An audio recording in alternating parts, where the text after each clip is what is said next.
Hello, this is Chef John from foodwishes.com with ham and potato soup.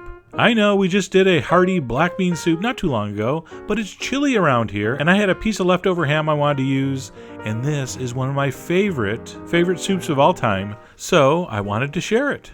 This soup starts like most soups start out with dicing some vegetables. The size really doesn't matter that much. It's nice if they're all about the same, which mine are. Alright, so I diced my veggies up, and there's my piece of leftover ham. I did about the same size dice.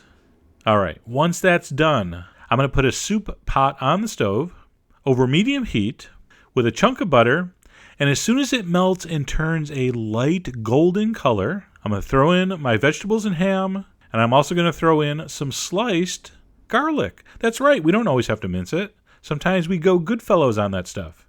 I'm going to sweat the vegetables and the ham in that butter for about, 5-6 minutes until the vegetables start to soften. The onions will get sort of translucent.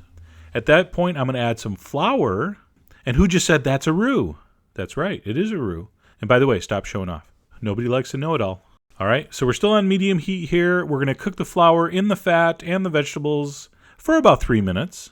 At that point, I'm going to drizzle in a quart of cold chicken broth. You know the mantra, repeat after me, hot roux, cold stock, no lumps. All right, so we start off a little slow, splash it in, stir it around, splash some more in, stir it around, and at that point, you could just dump it all in. The flour is so well dispersed on the surfaces of all that diced vegetable that it's really not going to lump up anyway, so don't worry too much. I'm also going to add a couple cups of water, give it a stir. We're going to raise the heat up to medium-high and bring it up to a simmer. And we're simply going to simmer that for about 15 minutes while I prep my potatoes. Now, I'm using Yukon Gold. You can use any potato you want, but Yukon Gold have a very nice texture for this.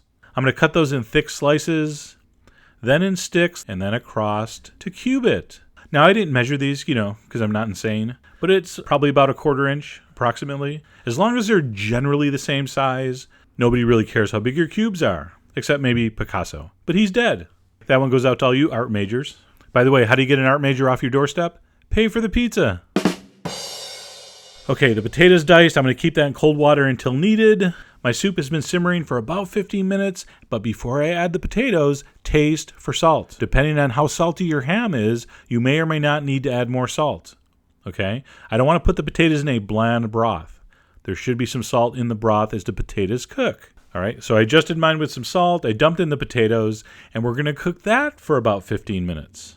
If you want to, while the potatoes are cooking, you could skim that butter off the top, but I like to just stir it in to the final product at the end when it's thick. It's butter. Why waste it? All right, you know your potatoes are ready when they're smashable. So grab a few potatoes with a ladle, and if you can mush them like that, it's ready. So the roux we made earlier thickened it somewhat, but I want it to have a little more body, all right, a little more thickness, a little heavier viscosity. So I'm going to take a potato masher and just give it, 8 or 9 or 10 or 12 smashes with that. That's going to release some potato starch into the soup and thicken it a little more. And the more you do it, the thicker it would be. But I do want lots of chunks of potato, okay? Ham and potato soup has chunks of ham and potato.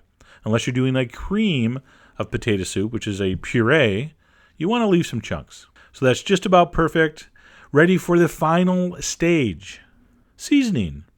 Cayenne. Raise your hand if you're surprised. Some black pepper.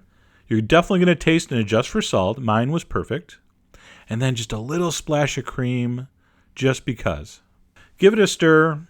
And as soon as that cream is heated through, which takes just seconds, you're ready to serve. What a gorgeous, gorgeous soup. Really, really love this. Cold winter day, just nothing better. So we're going to ladle that up.